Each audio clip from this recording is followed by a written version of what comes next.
So hello guys, good day. Mga katek, good day. Panibagong video naman tayo. So meron po tayo ni-repair na DVD. Hug yung brand. So bali ang problema, nila sa may-ari kasi ang problema is ayaw mag-reread ng ating DVD gamit. So hindi siya magre-read. So titest natin. Naka-AV na po yan.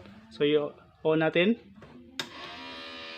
So, first, nakareading na natin ay yung may ugong, ang lakas ng ugong niya. Ang lakas, nakadetect naman siya, pero hindi yan maka-read, close, tapos open. So, baka mayroon kayong ganitong DVD na player na may sakit na ganito, pwede kayo itong aayusin. So, panoorin lang itong video na to at panoorin nyo hanggang dulo.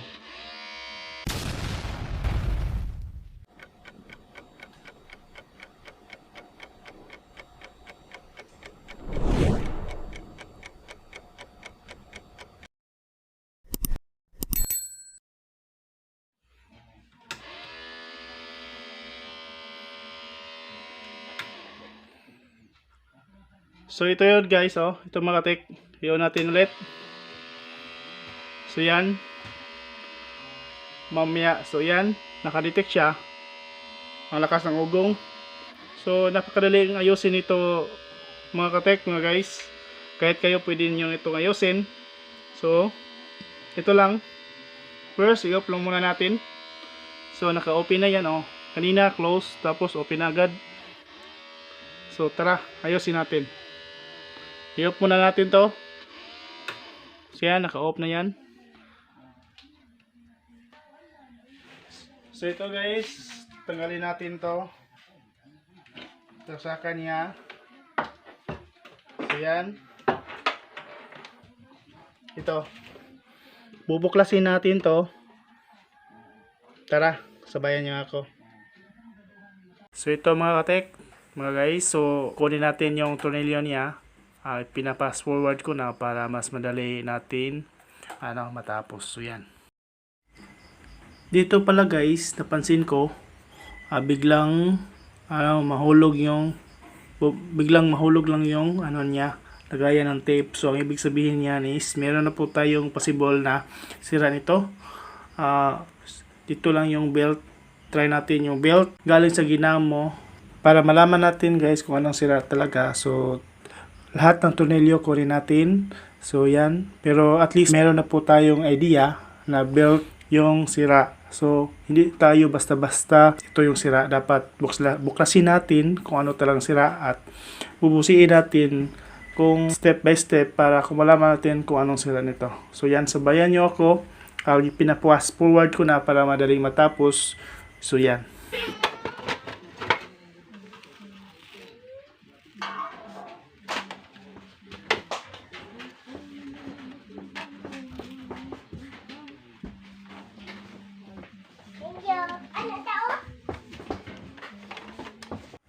So ito na guys, dito yung lagayan ng tape. So kunin tong lagayan ng tape, tapos yung tornilyo nito kunin natin lahat para mabuklas natin yung lagayan ng tape. Tapos tingnan natin yung ginamo belt papuntang sa lagayan ng tape niya. Kasi kapag maputol yan, talagang bumigay yan. Kapag malak naman yan, hindi na yan ma-open at palagi na siyang close. So yun minsan yung sira ng belt kapag belt ang sira. Para lang yung lastiko. So yan, parang lastiko yan. Kapag maputol na yan, okay na yan.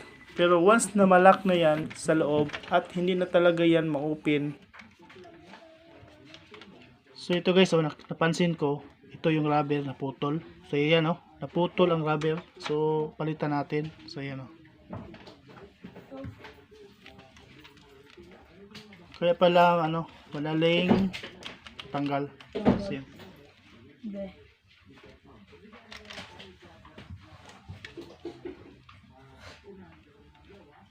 Umaandar naman, gagana naman yung motor, yung ginamot, pero walang connection sa labasan ng tape. So yun yung ibig sabihin ng belt. So yan.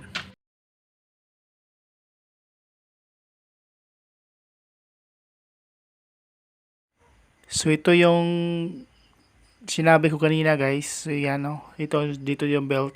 So ginamon niya, kapag ma-open, kapag i-push natin yung open, is umanda yung motor ng ginamo, tapos lumabas yung nilagyan ng tape o lagayan ng tape. So kaso wala na siyang connection kasi naputol yung belt niya. So palitan natin yung belt niya o yung connection niya para lang yung plastiko para may connection siya. Kapag umaandar yung ginamo or motor, lalabas siya. Tapos i-close naman natin yung ma-reverse yung andar niya, tapos mo close naman siya. So yun, ipalitan natin. Pasensya na kayo guys, binurse over ko na kasi maraming bata dito. Ang ingay kasi kaya binurse over ko na.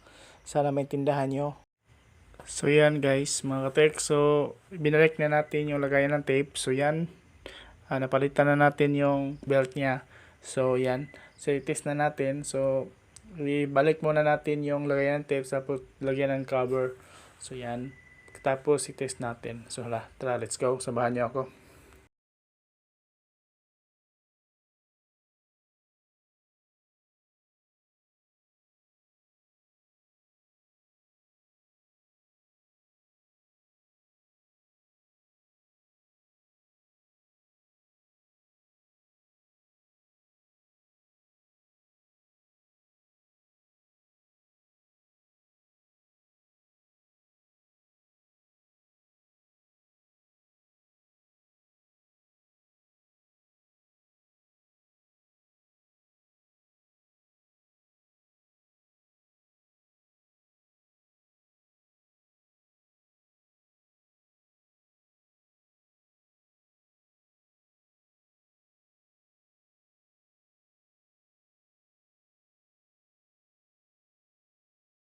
So hello guys, ito na po yon guys.